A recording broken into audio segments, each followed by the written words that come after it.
ఆదికాండము 16వ అధ్యాయము ప్రధానంగా అబ్రహాము, శారయి మరియు వారి దాసి హాగరుల మధ్య జరిగిన వృత్తాంతాన్ని వివరిస్తుంది. దీని సారాంశం ఈ విధంగా ఉంది. దేవుడు అబ్రహాముకు సంతానాన్ని ఇస్తానని వాగ్దానం చేసినప్పటికీ శారయికి చాలా కాలం వరకు పిల్లలు కలగలేదు.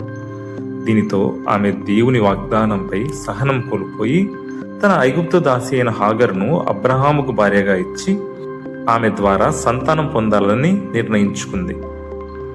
శారయి మాట విని అబ్రహాము హాగరుతో కలిసినప్పుడు ఆమె గర్భవతి అయింది. తను గర్భం దాల్చినట్లు తెలుసుకున్న హాగరు తన యజమానురాలైన శారయిని తృణీకరించడం ప్రారంభించింది.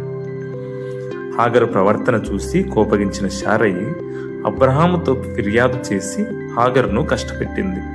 ఆ బాధను తట్టుకోలేక హాగరు అరణ్య మార్గంలో పారిపోయింది. అరణ్యంలోని ఒక నీటి ఊట దగ్గర యెహోవా దూత హాగరుకు కనిపించాడు. ఆమెను తిరిగి యజమానురాలి వద్దకు వెళ్లి లోబడి ఉండమని ఆజ్ఞాపించాడు.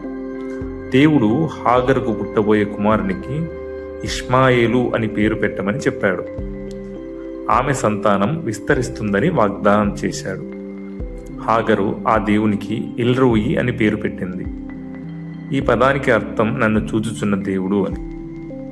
హాగరు తిరిగి వచ్చి అబ్రహాముకు కుమారుని కన్నది. అబ్రహాము అతనికి ఇష్మాయేలు అని పేరు పెట్టాడు. ఇష్మాయేలు పుట్టినప్పుడు అబ్రహాము వయస్సు 86 సంవత్సరములు.